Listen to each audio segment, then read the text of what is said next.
A viewer named Michaela sent me some photos. She's having difficulty keeping her hybrid gel on. They're lifting just the next day, but she swears she's doing everything right. With those photos, I'm going to investigate what we can do to keep those nails on. I'm going to break it down step by step. Let's investigate. On my website, I have a community page where you can post your questions if you want an answer. And I answered this great question from Michaela, and she asked, "Hi, I recently started doing hybrid gel and I've done everything with prepping the nail. Filed, nail prep, dehydrator, and base coat. My gel still pops off the next day. What am I doing wrong? I love your videos and I've had a lot of my questions answered by watching."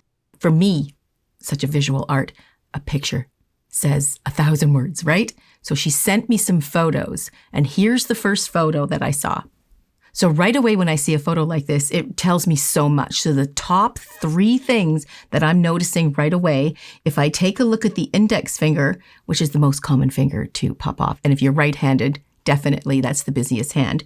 If you take a look at the finger, it's a very tiny nail bed. There's nothing wrong with that. It's just very small for the amount of product that she's putting on it to expect the nail to survive. Honestly, I'm really surprised she hasn't lost more, simply because it's a very long nail to start with when you're first putting the nails on. And also secondary, if the nail is compromised at all, and there was another photo. Let's take a look at the other photo. So with this other photo, I was able to sort of blow it up a little bit and take a look at the index finger. And if I look at the nail itself, it looks a little bit compromised. Means it might have gotten a little bit thin, maybe from over filing a little bit and maybe putting products on. And if they pop off, they're going to take some natural nail with it. So that's the second thing that is going to compromise that little nail bed, is it doesn't have a really strong foundation. So that's another thing working against it. So another thing in another photo I noticed, and this was a great angle that she sent me. I really appreciate you, Michaela. I asked Michaela if I can share these photos with you and break it down, and even her name, and she gave me permission to do so. And I'm so grateful for this photo, because what it's showing us here is the lack of structure in the nail as she built it along. So what we are missing is any type of apex, especially look across the thumb. And look at that pinky. It's got some apex across here, but it falls a little short here. And because it's so long, though, we needed a stronger apex across the top. So let me just show you one more photo. See the index finger on this one here? If you take a look at the index, it's totally flat. See that? She's got absolutely no apex whatsoever. Being a very busy finger, the index finger, that's another reason why these have broken. So we have a rule in nails that we don't follow anymore. So if you're experiencing breaking, even though you may have done structure right, what's working against you is the rule that we're all breaking, which is a third, and a third. Okay, so there's 3 things that's going to change Michaela's nail game. And the first one is preparation of the natural nail plate.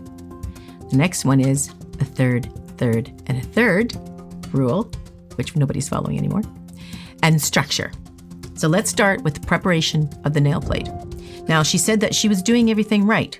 So she probably had a medium or a coarse, and we're talking in around 150, a 180, 100, very gently grit. So make sure you're using that. The first thing we want to do, we want to gently push the cuticle back. And what that's doing is giving us as much nail estate as possible. As much nail for us to put product on, but just gently do this, right? Now, we're not seeing a lot of cuticle on my nail in particular, because I do my nails literally every 3 or 4 days. So it is actually taken care of pretty good. So we want to take a file and we want to prep the natural nail. Even if you have a little bit of product on there, you want to prep the area. Everywhere you want it to go, you need to prep. So sometimes if you got a little round corner, like on my files in particular, I have these round edges, and it helps you get right in there. Now, I don't want to spend too much time on this, but I have to tell you, if this isn't done right, that will be the source of your lifting problem right from the get-go. So we want to make sure that this is done right. How do we do it right? we make sure we're using the right grit. If we use too soft of a grit, it's not going to buff the nail enough, and the nail's not going to attach to the product. That's the key. You want it to attach to the product. Also, don't do this buffing and then go wash your hands. I know you're trying to get rid of the dust, but all it can do sometimes if you're washing with soap and water just puffs the nail up. But it also, if you're using soap, it just adds some oils and stuff to the nail plate. You don't want to do it. We want to keep it really dry. So we want to buff that guy up. Every little corner. I don't have my duster handy, so I'm just going to wipe this off with a little lint-free pad. Now, this is the next step that's going to help with your preparation. First of all, don't touch it with your finger. You can add oils to it. So, I mean, it's not crucial, like it's not going to be the problem, but it's going to add to it. So don't wipe your finger on top and wipe off that dust.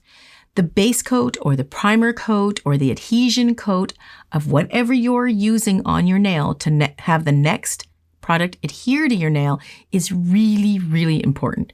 So if you are using a primer coat from another brand that you like, maybe it's a favorite one, it may not be working with the product that you're putting on next. So the two may not go together. That could be an issue.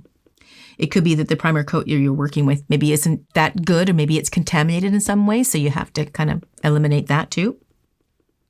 Contaminated means if you're getting product back into it, it can actually ruin the composition of the base coat. It could be that it's the wrong type of base coat for what you're trying to do.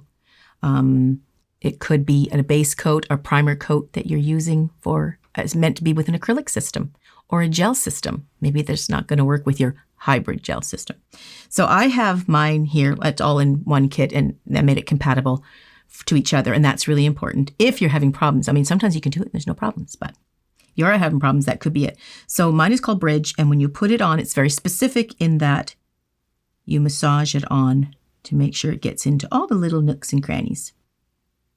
Now, when you're applying whatever base coat you're using, you want to make sure that base coat is in every nook and cranny. If you miss an area, that can be a lifting point. And when you have a lifting point, it can be a big deal, as you know, because if you've experienced the popping off and lifting off, you know what I'm talking about. And you want to make sure that you're curing it for the right amount of time, because if it's not sufficient, it's a weak foundation for whatever you're putting on top. In this case, hybrid gel.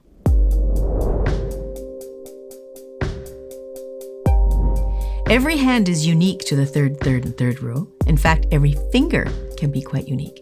If you take a look at Michaela's finger, here's her cuticle where it begins, and her free edge is right about here. So if we just take the cuticle to the free edge and cut it in half, that distance from here to here is how long we want to go. So her nails should have stopped about here. We're asking a lot of length on that little nail bed. It's too much right out of the gate. You can let your nails get that long. I have many clients that will grow them that long, but I suggest, and this has worked for me for 35 years, that you start with the third, and a third rule. Now, if your natural nails are quite long, you know what? You can obviously handle the length. Go for it. But if you have short natural nails, like most people do, then choose the third, and a third rule. Okay, so when we put the form on, is what she's doing is lengthening it. That's what she said. She was using a form. We're going to place our form right here. And here's the very important third, and a third rule that you want to use if your nails are very short and you want to go longer. The reason why this works is because it's all about balance and structure. It's basically math. So you take the length of your nail from your cuticle to where your free edge begins, and that before the length of your nail. So I have a tiny little length here, like not even a 1/4 inch, right? A tiny, tiny little bit there. We're not going to count that free edge part. Just to the edge of my actual finger where the nails attached it. We take that full length and we cut it in half. Here's where the third comes in. This is 1/3, this is 2/3, and this is 3/3. Okay? So we have 1, 2, 3 sections. That is the perfect leverage to not having your nails break. So let's add that free edge now.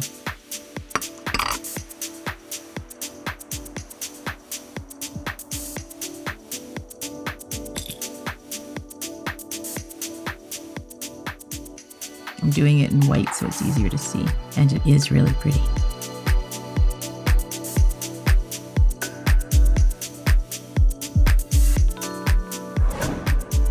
Okay, that's a little longer, but we're going to shape it and stuff. So that's about how long we want the extension to be. I'll just get this little bead. Okay, we'll just get the cuticle on and then we'll focus on the structure.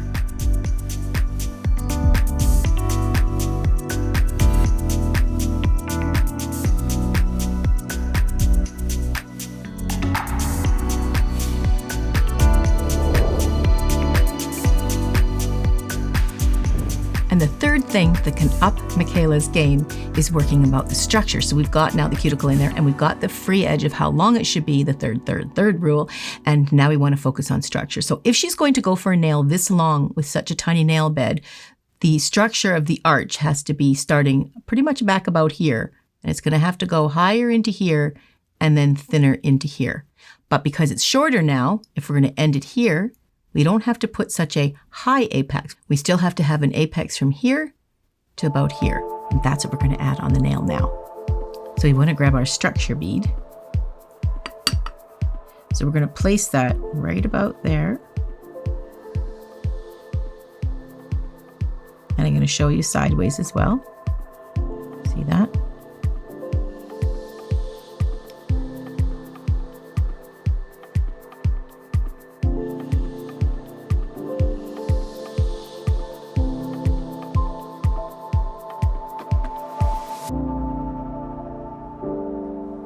Let's just turn it sideways and have a boo at it. That's pretty good. We've got a nice arch in there. See that? And obviously we're gonna shape that now.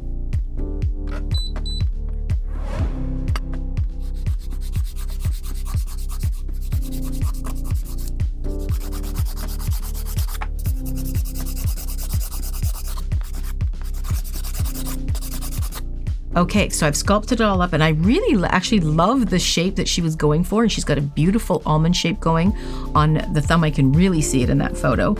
But one thing she wanted, maybe just, Michaela, this is what you can do. Just take your file and go around the cuticle and just get some cuticle separation between your product and your skin. You did pretty good with some of those fingers. I can see a little bit around the thumb. You could have got a little bit more. So just go around there and you could just really separate it. That'll change the whole look. Okay, so she's got a nice shape going on here. I really love it. And I love the color she's chose. So I'm going to polish the rest of them. We're going to do a side by side and we can really see the difference of just 3 things that Michaela can do to up her nail game. Let's focus our eye on the index. See the apex? This will provide strength for Michaela. In this photo, we can see the new length of the index finger is more manageable compared to the other fingers. This photo, we're focusing on the cuticle separation and the finished shape Michaela was going for. Thank you, Michaela, for sending me your photos and letting me share this experience with others who might be in the same boat. Let's face it, nails are not easy to do, and it takes some skill. In fact, I let Cameraman try hybrid gel nails on my finger, and he actually did pretty good. A lot of tips came up between us. He actually asked some really good student level questions. Check this video out.